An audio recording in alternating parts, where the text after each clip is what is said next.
For everyone with an interest in NASH, or more broadly, fatty liver disease, Surf's Up. Season 3, Episode 51, our preview of the Liver Meeting 2022 taking place in Washington, D.C. in 2 weeks starts now. This week on Surfing the NASH Tsunami. This is a 2,000 biopsy phase 3 trial in NASH. I mean, this is so data rich and there's so many analyses. It shows how strong the field's been growing and how urgent the need is. The energy around the drugs and the energy around the guidelines go hand in hand because these are the two things that we're going to need to get this disease treated. People energized to do it and then drugs to do it with. If we were to address the most vulnerable populations in the worst case scenarios, if we were to take care of only those patients with fatty liver disease or any sort of chronic liver disease, we would go a long way towards resolving a lot of this disease in this nation and around the world. So we gotta send the clear message that in the broad primary care or endocrinologist community, the FIP4 is the tool that's there we can use today to decide on which patients not to send. But it might be that one day we have better tools to rule out. Let's just identify that fatty liver needs something done to it, right? It is the canary in the coal mine for metabolic dysregulation. No fatty liver is a good fatty liver.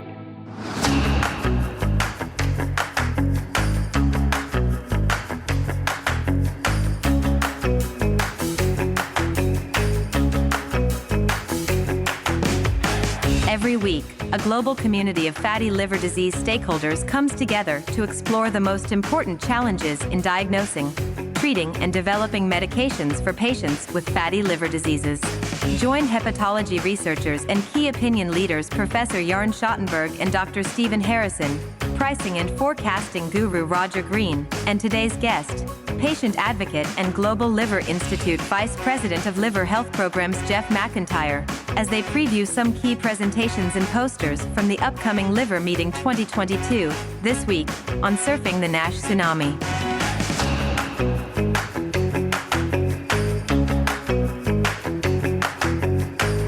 It's been an exciting and fast-moving fall. A lot's gone on. We have Jörn back with us today for the first time in what, Jörn, 3 weeks? Yeah, I feel a little deprived. Glad to be back. I feel like I hardly know you, but I'm not worried about that because we actually do talk from time to time, even when you're not on the podcast. Good to have you with us. Thanks. And then, Stephen, welcome back. Pleasure to have you. Yeah, hey, good to be back. And then Louise is on holiday this week, so we got my other favorite patient advocate that doesn't actually have NAFLD or NASH, Jeff McIntyre from GLI. Jeff, how are you this afternoon? I am grand. Happy to be among my Tsunami peeps again. Thank you for inviting me. Always a pleasure. So we're going to review what we each consider some of the more interesting papers or posters or presentations, one of those P words, different P words for different things, that are going to come up in the AASLD's The Liver Meeting 2022, which starts on November 4th and runs through November 8th in Washington, D.C. A lot of really fascinating stuff. I'm kind of spoiled for choice. I came up with 15 things I wanted to cover. I'm not going to cover all of them. Don't worry about it. And so what we're going to do is we're just going to go Stephen, Jörn, Jeff, me, and around again until we've talked about stuff that we want to talk about, and we've taken the allotted time for the podcast, and then after that, you guys are going to have to go read the abstract on your own, listeners. With that, why don't we just go straight to groundbreakers? One good thing has happened personally, professionally in the last week. Stephen, why don't you kick us off? Well, let's see. Professionally, my visiting professorship at the University of Oxford was reinstated for another 5 years, so I guess I'm academically legit for a bit longer, so that's good to know. And on a personal note, just super excited about my daughter. I get to see her every home game cheer at Southern Methodist University. And she's made ESPN a couple of times, because SMU has played on the national stage. Most recently, they played Cincinnati this past weekend, and she got to make the television a couple times. So it's great to see her having success and doing well. That's fantastic. I'll let either one of you two gents go next, whoever would like to jump in. Jeff, if you're not ready, I'll chime in after Stephen here. I still feel energized coming back from a meeting in Sussex, South Sussex in England. It was the Wilton Park meeting. Wilton Park is a think tank, and we got together there with multiple stakeholders across the field of non-alcoholic fatty liver disease, but also diabetes, endocrinologists, and obesity. Really, this is a long-term program aiming at getting non-alcoholic steatohepatitis into the arena of non-communicable diseases, also at a WHO level, trying to speak up for patients and physicians alike here and place it on the public health agenda. So that was a very exciting meeting to me, and I would hope that over the next month a lot of good comes out of it. Yeah, and I actually heard there was a Maru Ranella sighting at that meeting. I haven't seen her since her wedding in December of last year. So great that she's out there. Oh, there you go. So she was there, yes. Yeah, she's been up to her eyeballs trying to get the guidance document out and published. Hopefully that could be forthcoming in time for the liver meeting. It may be touch and go, but it is definitely coming soon to a journal near you. But I know she's also working very hard to build consensus around the nomenclature for what we should call our disease that we're talking about today and that we're studying. And so I know that's another big passion of hers. So she's knee deep in that, but I'm hoping to catch up with most everybody in Washington here in about 10 days. It should be noted that the reason we did an all patient advocate episode last week was because every physician KOL we would have wanted to have with us was in Wilton Park, except for Stephen, who was tied up being an entrepreneur. So if you think about people we've heard on this podcast frequently that we respect, assume that if they weren't Stephen, they were in Wilton Park last week. As I say, Stephen was being an entrepreneur. Okay, Jeff. You're up. Well, professionally, it's going to be the reason we're all here is AASLD. The liver meeting is going to be in Washington, D.C., which is where GLI, the Global Liver Institute that I work with, is based. And so I'm very excited about having home court advantage, if you will, for everyone to be coming into AASLD, especially as for many of us, our first I dare not say post-pandemic, but our continuing pandemic meeting, if you will, in person after getting to see and speak to a lot of people at Paris NASH. I'm super excited about having the sessions, being able to do work, still being able to go home and sleep in my own bed, and then come back and show folks a little bit of Washington that isn't, monuments and memorials. So we have with the diplomatic corps that we have here, we have such tremendous food, such tremendous restaurants, such great neighborhoods that I'm hoping people will be able to get away from the convention center for at least one good quality meal away from all the activities at the liver meeting. So I'm excited about AASLD being here in Washington in a few weeks. Jeff McIntyre's opening comments were sponsored by the DC Visitors Bureau. Sign me up. Yeah, and Jeff, I'm super excited too. Tell me what night that Donna Cryer's house is open for review and maybe backyard barbecue or something like that. I haven't gotten the memo from Donna. You're breaking up there a little bit, Stephen. I'm not sure, as we would say here, I'm sorry, Senator, I have no recollection of that event quite yet. And so I'm sure the invites are in the mail. I'll check with our staff and see how that goes. Yeah, if it's well timed, they'll all arrive 4 weeks after the event. Hopefully, Donna's will listen to this podcast. Well, okay, I can't top that. I'm looking forward to DC as well. I'm not gonna get there as early as I would like to. I have a family commitment over the weekend. Basically, all that happened to us last week is I got to go to my second favorite place in the world, Cape May, New Jersey, and celebrate a belated anniversary weekend with my wife, which was fantastic and one of my very favorite things to do. So that was good. Professionally, getting ready for this meeting. Not quite ready to announce new sponsorships yet, but we'll be announcing at least one in the next week, so that's a good thing. With that, why don't we dive into this episode? First, just a note, we are not going to talk during today's episode, I think, about the 2-hour session Sunday at 4 on the Nomenclature Conference, which everybody's looking forward to with bated breath. There's nothing to report on that today. Obviously, there will be in the aftermath. So as I said, the format's really simple. We're going to go around one person at a time, pick a abstract, either poster or presentation, or a couple that go together, that you want to comment on, take 3, 4, 5 minutes and talk about it, and then we'll ask some questions, and then we'll go on to the next person. Stephen, I think you get the ceremonial first chair for this one, since you're doing so much speaking at the meeting.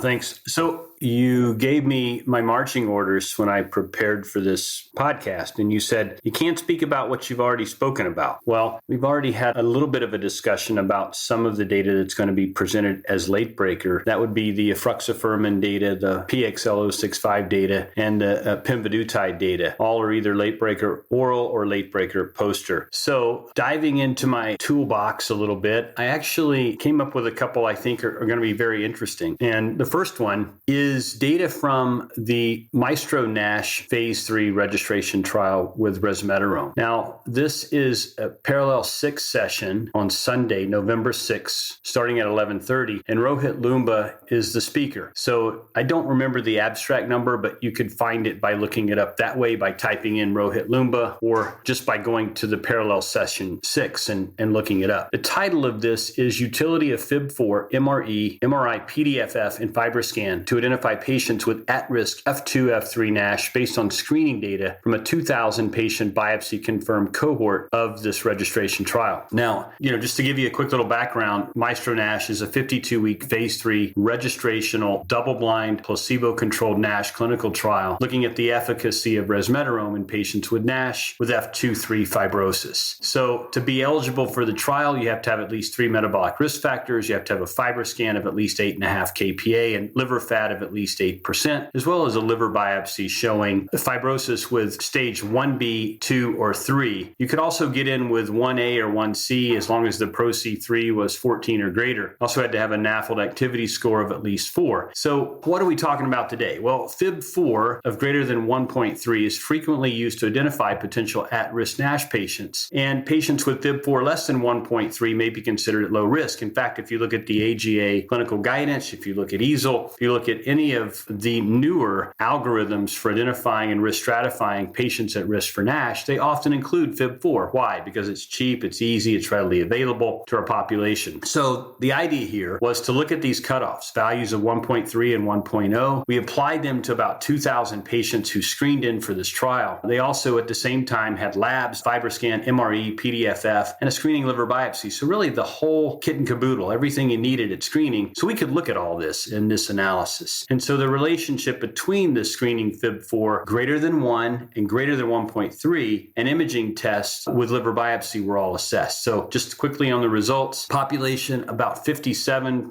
are F2, 40% are F3, 24% or so were F4 confirmed patients that had FIB-4 less than 1.3, and 46.4% of patients with active NASH and fibrosis F2-3 had FIB-4 less than 1.3. 32.6% of F2 and 18% of F3 patients had FIB-4s less than 1. So what we're saying here is that a lot of these patients that would otherwise be considered low risk actually had significant disease. So let me say that another way. So if your FIB-4 was less than 1.3 in that population of patients that were screened, there was a significant number of F2, F3, and F4s that were detected by biopsy. So highlighting the fact that there's a problem with this low FIB-4 potentially missing patients. In fact, if you took it to 1.0, less than 1.0, you still had a large number of people that had significant disease. So that's the take-home point here. We could go into some of the nuances of MAST and FAST and MEFIB, and that is all included in this. But really the thrust of this was that based on a large phase 3 data set of biopsy-confirmed NASH patients, FIB-4 greater than or equal to 1.3 lacked the sensitivity to accurately identify patients with at-risk F2-3 NASH. We also did some additional analyses, and the influence of age may require an age adjustment to ensure younger patients are not removed from consideration for therapy. When we looked at MRE, MAST, and FAST, it did show reasonable accuracy for identifying these patients. So potentially kicking it up a notch, not just relying on FIB-4, but actually, looking at combinations of imaging with blood-based biomarkers or MR elastography alone would be helpful. And so to that point, if you look at the AROC, just for FIB-4, it was about 0.68. And for just FibroScan, it wasn't any better at 0.66. But when you applied FibroScan plus AST, the AROC went to 0.72. For MR elastography, it was 0.79. Same for MAST and MEFIB was 0.78. So that was identifying F2 to F4 patients. So in summary, I think this highlights the fact that FIB-4 is a tool that allowed us to deliver a message that was uniform to primary care, endocrine, and GI that said, look, cheap, fast, readily available online calculator. Let's just begin to think about these at-risk patients and do a simple test that could potentially stratify them. Now that we're looking at this in a larger data set of biopsy-proven NASH patients with F2 and greater fibrosis, it turns out we're probably leaving behind patients that should be treated, should be worked up, should be evaluated. And maybe we have to refine the way we think about some of these initial screening tests. So let's stop there. And maybe, I know that's a little maybe controversial, but I'd love to hear my colleagues' opinion on it. Stephen, what was your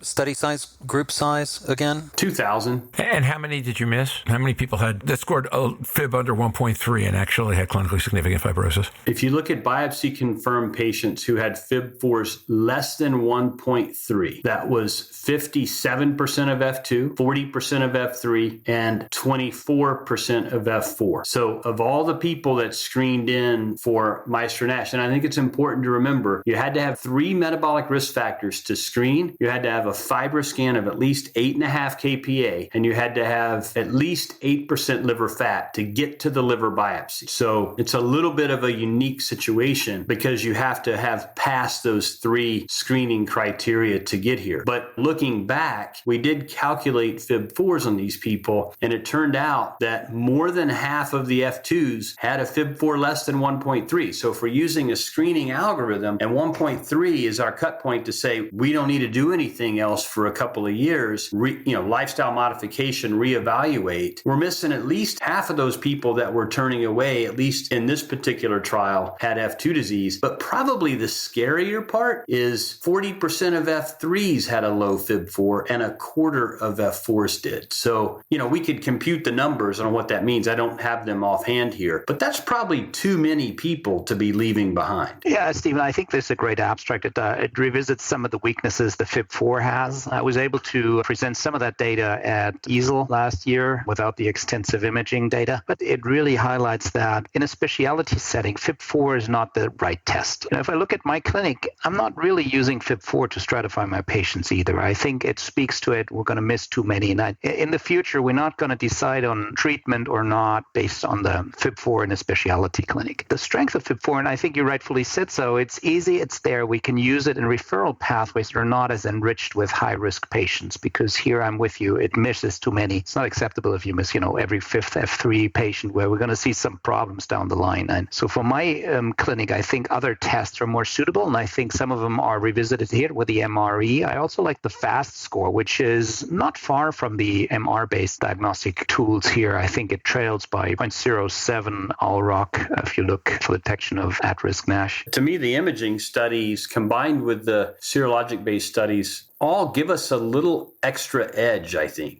So perhaps instead of using something just as simple as fib4, as this non-invasive test field evolves, maybe we should be pitching something like FAST. If patients have a FibroScan, because if you look at the AGA guidance, it's fib4 then FibroScan. If you look at even the AASLD guidance, it's not done. FAST isn't there as kind of an initial screen, but they do recommend FibroScan in their algorithm after a blood-based biomarker. So to me, if you're recommending both, why not do something like FAST right off the bat? Because at that point, you kind of improve your sensitivity. So, Stephen, it's interesting you should say that. A thought and then a paper. It's an NHANES retro-analysis out of Mayo that Alina's Alan's last author on that I think would argue maybe differently. And I go back to Jörn's question about how enriched your population is. Because the reason that people are recommending fib4 in a general population is it's better on NPV than it is on PPV. So if you go into a population where you've got a lot of negatives, you might miss some, but you're not going to miss a ton. The more you enrich the population by taking the negatives out in advance, the more people you're going to miss. This is not a very good PPV tool. Period. End of sentence. So I agree. That's true. But I don't think people have looked at FAST from that perspective, right? Actually, I suspect they might, but this was the point of Alina's paper. They took a look at the AGA guidance and they said, if you take NHANES data and you push it out to national basis, since I'm only commenting on it, I'm not going to go into all the numbers that are in it. For those who want to look, the abstract number is 2309. They say you're going to wind up with 14.5 million FibroScans in the U.S. off the AGA criteria, and your positive predictive value is going to be 13%, which isn't entirely inconsistent with what you're saying. An awful lot of people you say are positive, you're just going to miss an awful lot of stuff, right? The NPV is 0.9. They say if you add to that's the right first test to do for people with diabetes, you can cut the number of FibroScans in the U.S. down to 4.9 million per year, which will save a bucket of money. You'll increase your positive predictive value to 0.33, and you won't miss any more people than you would miss the other way. Now, you're at the other end of that, which is once you've enriched the population, and I think this was Jörn's point, fib4 is fundamentally worthless. Yeah, that's a good point.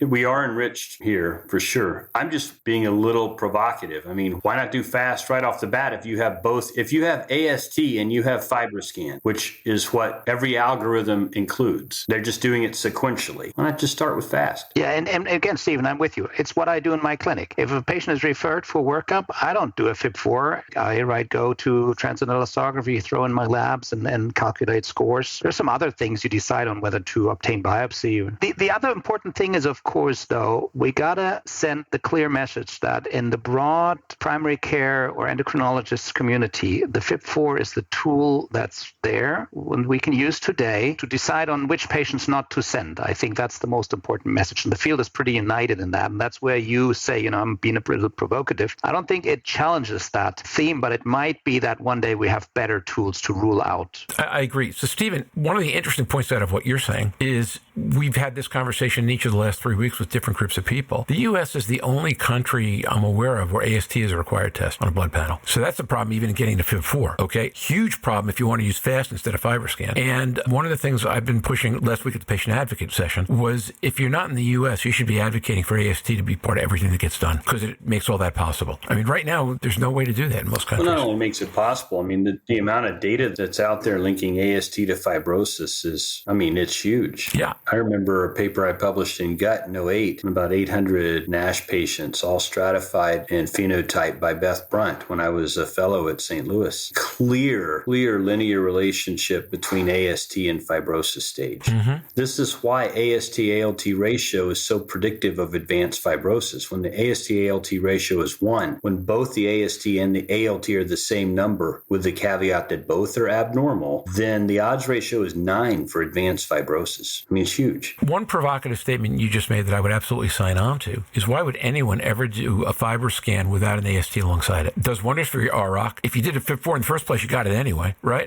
Why not? To Jörn's point, what we're really trying to preach to with this message is those people that are at the front lines, because Jörn and I will, look, a FibroScan is a 6th vital sign. It's used in every single patient before I ever see them. As a hepatologist, I'm usually not referred a patient that doesn't have a set of liver chemistry tests in hand. It's rare that a hepatologist gets referred a patient because they have right upper quadrant pain and nothing's been done, or they're yellow and jaundiced, but no liver chemistry test is done. In fact, in the United States, you can't get a bilirubin without a set of liver chemistry tests. So they're coming hand in hand. So to me, it's an automatic thing. I got the FibroScan, I got the liver chemistry test. FAST is automatically calculated. But for the primary care provider on the front line, I think what we're saying is still do FIB4, but understand there are inherent limitations of that test. And you're potentially going to miss people. So look at everything through a wide lens. If they're a diabetic, they're obese, they're hypertensive, they have 3 metabolic risk factors, I'm not sure I'm totally trustworthy on a FIB4 less than 1.3. Let me get that FibroScan in that clinical situation. But I think part of this comes with educating PCPs and endocrines and even general GIs, about the disease. We have to start somewhere. We start with FIB4. Once that becomes inherently built into their vernacular, then we can begin to whittle away at that and hone that skill a bit more and say, look, okay, FIB4 is good, but maybe if you have these additional risk factors, you probably need to go ahead and include the FibroScan. It is what it is. We are not dealing with what I call in all of my talks, precision medicine, 5th generation strike fighter type non-invasive test. We're still early on in the days of NITs, and this kind of data is not unexpected. We expected that we would begin to punch holes in these screening tests. And here's an example of where that is happening.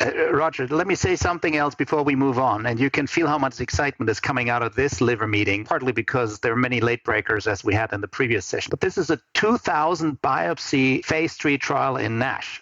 This is so data rich and there's so many analyses. It shows how strong the field's been growing and how urgent the need is. To establish such and enroll all these patients. So much work has gone into that. And it's so exciting to see these big trials read out. So I have to say I'm thrilled to head over to Washington and see more data. And there's so many abstracts we could talk about all night. I don't think we'll ever get finished here. So, Jörn, with that as a lead-in, why don't you go on and do the next one? Sure.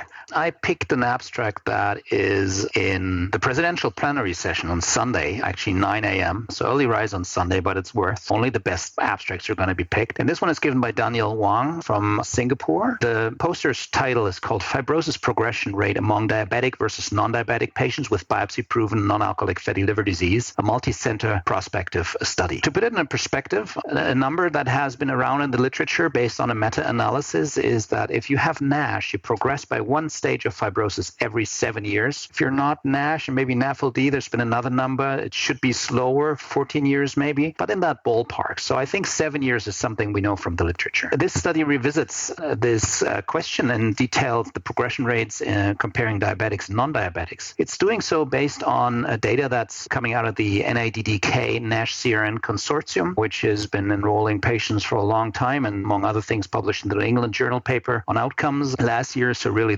among the best databases we have at this time. 8 sites enrolled into this sub-analysis, and liver histology, and that's of course one of the strengths also, is done rigorously, systematically by a pathology committee that has been harmonized in terms of fibrosis assessment. And of course, pathologists are blinded to clinical data and sequence of biopsies. So the authors describe fibrosis progression rates in stage per time, and again, comparing diabetic versus non-diabetic. So the study included 448 adult participants, 64% were female, and the median time between biopsy was, I believe, 3.3 years. The range between 1.8 and 6.2 years, and I think the requirement we included was to have at least 2 biopsies 1 year apart. One of the data that's not completely unexpected, but that hasn't really been looked at in that way, is that fibrosis progression rates in patients living with type 2 diabetes is higher compared to non-diabetics. Now, the spread is not gigantic. In the abstract, it tells us that it's 0.17 stage versus 0.14 stage in patients. I think that's in years, which adds up for the diabetic population roughly around 6 years. And I've mentioned the 7 years from the literature earlier, but it revisits that. And then the important thing is that the cumulative incidence of fibrosis progression up until 12 years was almost 93% in the diabetics and 76% in the non-diabetics. So they have a couple of ways they look at it. The abstract's also showing a Kaplan-Meier curve. Again, not a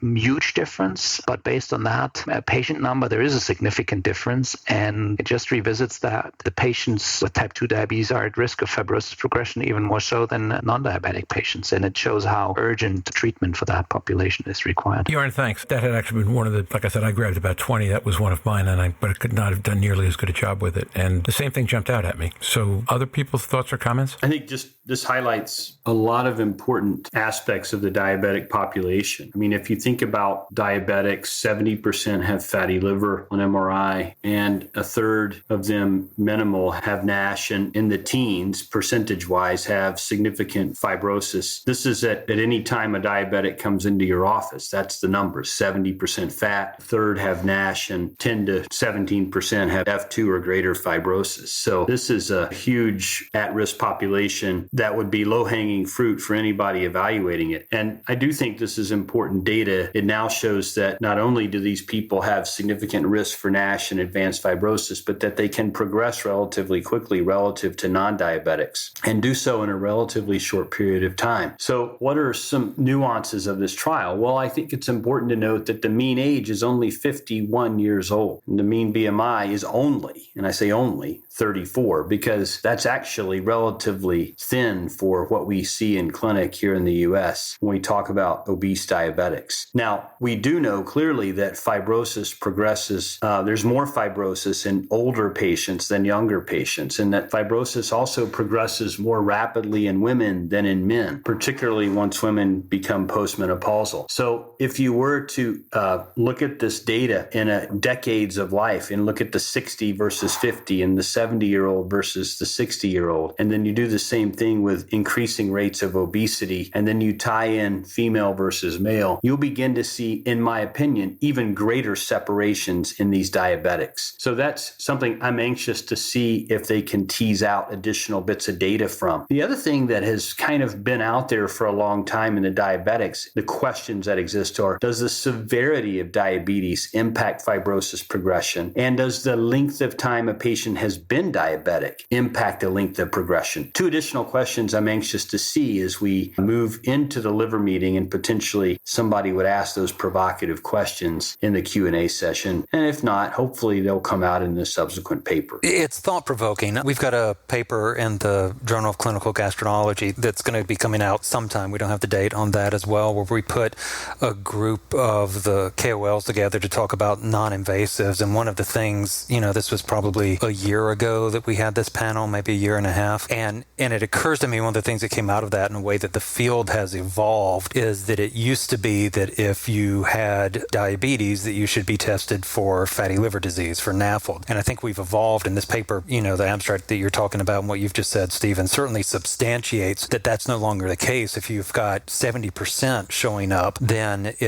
should be assumed to have fatty liver disease and instead should be tested for NASH instead. And the question that you pose about the severity of diabetes being related to the stage of fibrosis is very interesting, because it could point to perhaps an even more severe problem than what we're aware of right now. Which is scary when you think about it. Hey. All right, moving along, Jeff, why don't we go to one of yours? Yes. I'm going to be a total homer here in terms of promoting the patient panels and the patient programming that will be at AASLD, so it won't be quite as abstract-driven as Jörn and Stephen have eloquently reviewed in their discussion as well, but I'm going to give you a little bit of a twofer in this, a little two-for-one in this, which is that I'm going to promote, and being a total homer, for Donna's presentation that she'll be giving the patient keynote address Saturday morning at 9 a.m., that's on the 5th, on liver health equity, overcoming stigma, access, and policy barriers. And I wasn't going to promote this originally, sorry, Donna, but something jumped out about this when I was looking at the rest of the patient programming. And that was that when you look at overcoming stigma, access, and policy barriers, that is an equity conversation, but in a lot of ways, it's not an equity conversation. It's a thread that actually has run through addressing fatty liver disease and NASH throughout, of how do we deal with the policy barriers, whether it's through coding, whether it's through FDA approvals, through their designation of endpoints, through whatever it is. But are there policy objectives that we could jointly kind of converge around that would be able to help us address those and the equity issue at the same time? Access is certainly a big issue for us to be able to deal with. We see that in terms of practically, in a non-equity scale, just being able to recruit for clinical trials, but also being able to get, from an equity perspective, being able to address access to services, access to screening. One of the great hopes as we begin to talk more and more about non-invasives and get closer and closer in our baby steps to a non-invasive standard is that can then be scaled in a way that allows for better screening in populations that may not have access in the way that other populations do for determining their fatty liver disease. Overcoming stigma, that certainly is an equity issue, but it's also an issue for patients that are dealing with obesity or dealing with racial inequality of some sort. And this is where my tie is to the second part that I wanted to talk about, is that Saturday at 10:30 a.m., there's going to be a session called Liver and Queer, which is an intro to the AASLD LGBTQ task force. So when we talk about equity, traditionally it has been with a certain amount of populations. And we realized, I've been on the AASLD Practice Guidelines Committee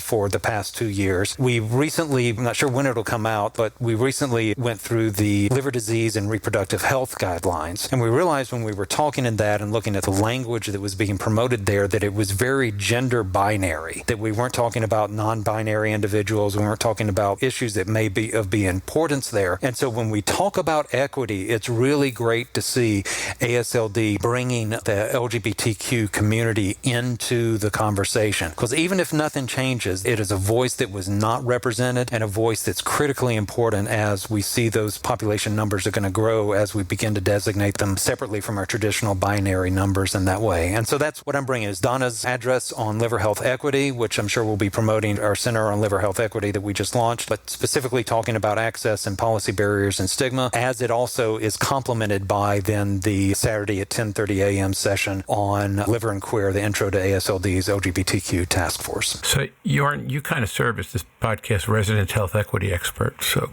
Wondering how you react. Thank you. I didn't know I did, but I'm happy to take up the ball and start running here because this resonates with me at multiple levels. I think NAFLD is about inequality, and it has inequality written all over it at multiple levels. It's about education, it's about the availability of food, and it's about the availability of urban green spaces to exercise safely. So I think at a public health level, there's so many approaches that could be taken, and as such, I'm very happy to see Donna step up, take the microphone, and do what she does best, is highlight from a patient advocacy perspective, as I expect she will, what would be the way forward to battle some of that inequality and in the end decrease burden of the disease with the patients, decrease stigma, and address this disease and across all levels. You might say this is a disease of affluence where wealthy people overeat, but it's not. I think it's mostly related to poor access of healthy foods. And it's something we got to tackle at the population and social level at so many aspects. Let me build on that real quick in saying that we just saw the completion of the White House Conference on Hunger, Nutrition, and Health here in the United States. And it was concerning that a lot of the conversation around that conference ended up dealing with supply chain issues and sustainability, with chronic disease as just being kind of this asterisk or this talking point that would float throughout the conference, but never really emphasized. And so it's easy when we get into these conversations to be really diverted by other issues that come up in this about just kind of throwing more calories at people, which is kind of where that notion of affluence comes from. But the reality is that if we were to address the most vulnerable populations in the worst case scenarios, if we were to take care of only those patients with fatty liver disease or any sort of chronic liver disease, we would go a long way towards resolving a lot of this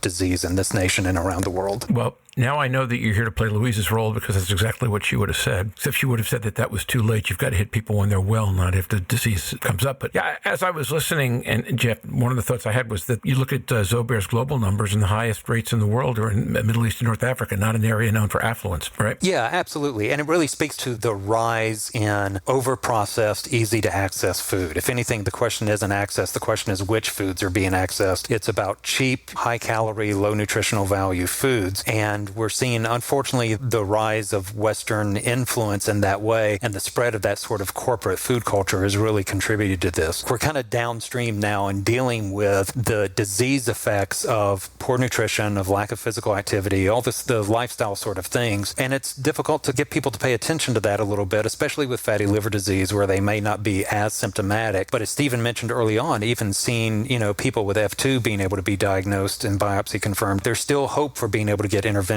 in there. And this is a great example of that, of where we can be able to begin to make some of those differences in ways that patients feel empowered. And if we can empower them there, then they're going to feel more empowered throughout the process. Yeah, Jeff, just one comment. It's difficult to get focus for the disease because you said it's silent. But we have to remind that this is a pre-carcinogenic condition. Patients develop hepatocellular carcinoma, which is a severe complication of NASH, even in the pre-cirrhotic stage. So by addressing cancer burden, we have to tackle this disease. That's well said. That a colleague of mine remarked the other day that contrary to working in pediatric and rare or fatty liver disease or whatnot, we're all working in liver cancer eventually. And not only liver cancer, in that NAFLD and NASH are predictive of many other kinds of cancers as well. Indeed. And worse prognosis for people who get them. So yeah, I think it's extremely well said and important to note. If we don't do anything more than educate our providers, all providers, that fatty liver is just not something you brush aside, then we are going to make progress. I don't know how many times I see patients every week in clinic, and I see them at the advanced stage. And I'm telling them for the first time they have advanced liver disease or they have cirrhosis. And they will tell me, 20 years ago, my doctor said I had fatty liver and he didn't seem concerned about it. And he didn't tell me to do anything about it. So I think at a minimum, we have to deliver that message, even more so than trying to give them a tool to rule out or rule in disease. Let's just identify that fatty liver needs something done to it, right? It is the canary in the coal mine for metabolic dysregulation. No fatty liver is a good fatty liver, unless you're a goose and you like pate. But having said that, Although it's funny because the Fatty Liver Alliance in Canada, Stephen, in French, they describe themselves as foie gras. And every time I look at that, I kind of do a double take. Yeah, and I don't think that turns out well for the goose either in that instance. No, it doesn't. And by the way, the new meta-analysis done by Zobair that's online in hepatology shows actually the number number one demographic on the planet for fatty liver is Latin American, 44%, which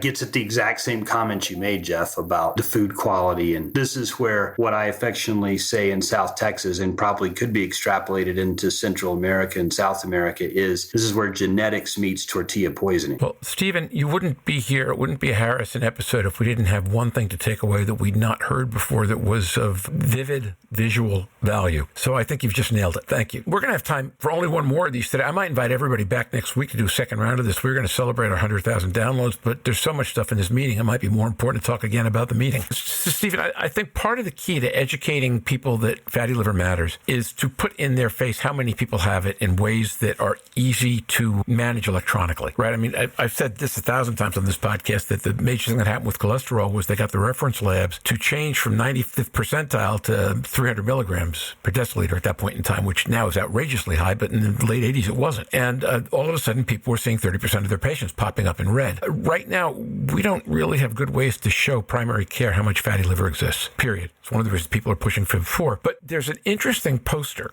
It's in the 2300s, 2328, so it's a little bit obscure in the number. This was at Scripps Wellness, because there are a bunch of these. At Scripps Wellness, they went and they identified algorithmically a bunch of patients in their practice. They were looking for patients who were at high risk and otherwise unidentified. They identified 269 patients who either had high FIB4 scores, had high-risk FIB4 scores, and were under the age of 75. They ran the algorithm, sent them to doctors, and when they got them treated, it turned out that 36% of them were F3, F4, all unrecognized. In the Mayo paper, it turns out that an AI-assisted read on ECG could get an AROC of 0.71 in an assessment where FIB4 had an AROC of 0.56. So the thought is we need to do a better job in primary care of putting in people's face how many patients there are. Several different studies about different ways to do that. But that's, I think, going to be a major theme going forward. There's a ton of that in this meeting, and we'll talk about more, maybe, as I say, next week or soon. We're coming up on the hour. So first of all, I'm serious. I would like to invite you all to come back next week, bring more papers with you. We'll get Louise will join us, maybe one or two other people. And let's do round 2 of this conference, because I think where Jörn started was right. There's so much rich data in this conference and so many exciting ideas that we're only beginning to touch on them. And it seems self-indulgent to throw ourselves a party when we could be talking about the importance of this conference instead. So let's just close with this. First of all, I think everybody, Jeff, you're the only one who wasn't invited for next week. So if everyone can make it back, that's great. And then close with one thought that we didn't get to in this hour that has to do with this meeting that you think is an important thing to just kind of leave dangling in the air. We can come back to it next week. Brave one, go first. You know, I've looked at many more abstracts that struck my mind and struck me as interesting around therapy and everything. But the one I revisited today, and the data as discussed by the others, just shows there's well-defined high-risk populations. We have tools to identify them. We'll get diagnostics and therapeutics across the finish line to finally treat this disease for the best of our patients. I'm very convinced of that. And I think this AASLD will move us closer and close some of the gaps that we're looking at. Amen. Next. I would just echo those sentiments and say that, like with anything, we have to go through a lot of failures and learn from those failures to get good at anything that we do. I mean, again, another analogy, WD-40. That lubricant had to fail 39 times to get to success at WD-40. If it had stopped at WD-39, we wouldn't have that lubricant today. So if we would have stopped after the 8 or 9 or 10 drug failures that we've seen in NASH, we wouldn't be here. You'll see at this liver meeting, there are so many drugs that are doing remarkable things for our patients with NASH that it is just super exciting. And we're not going to be able to talk about them all on this podcast. We highlighted a couple before. There are more to come. You got to make it to the meeting. You got to stay tuned for these sessions, a lot of them, but in particular the therapeutic sessions, because it's going to be front page news type stuff. And I'm not even speaking to, the MAESTRO-NASH data, which I don't think is going to be presented at the meeting, but all the other exciting bits of data, to include what we didn't talk about today, the rework of the Regenerate phase 3 trial using new methodology. Arun Sanyal is going to be presenting that as a late breaker. So,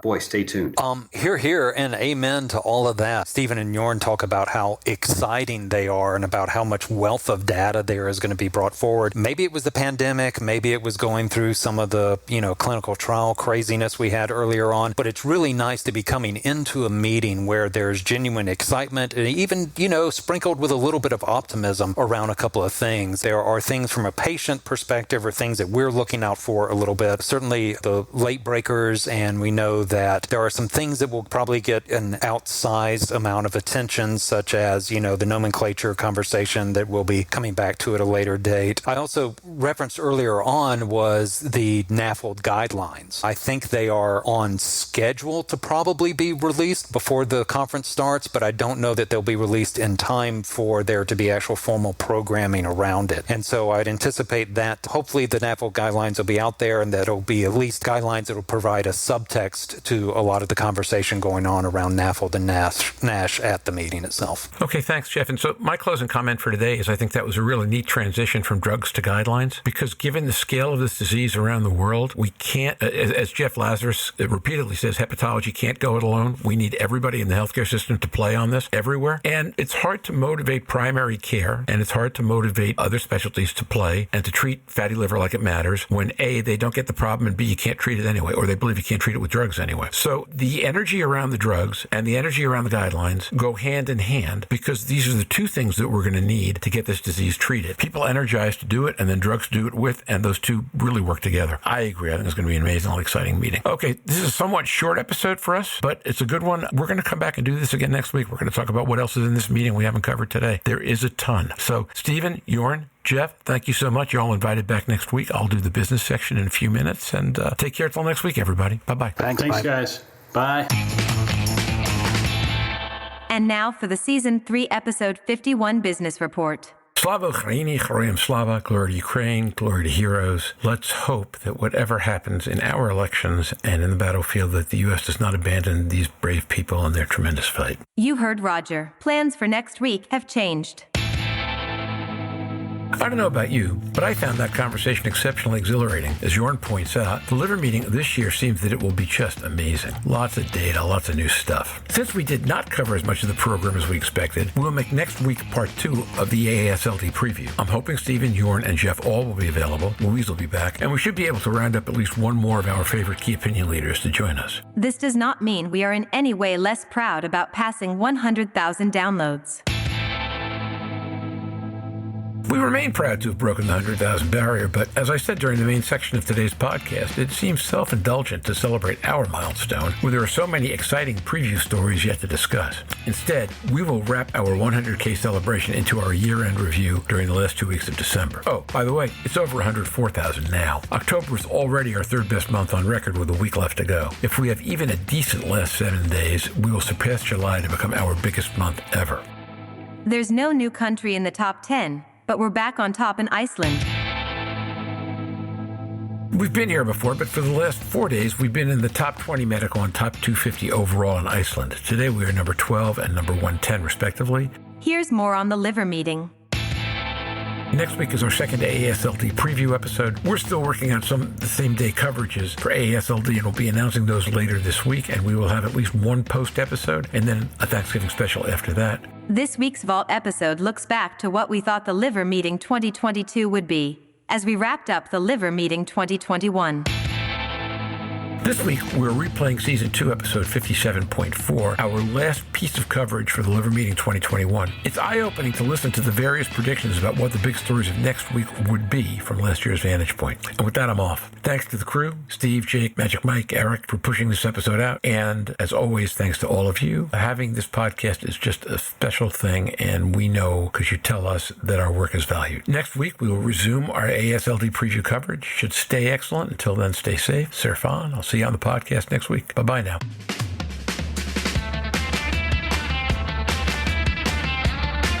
Have any questions for the surfers?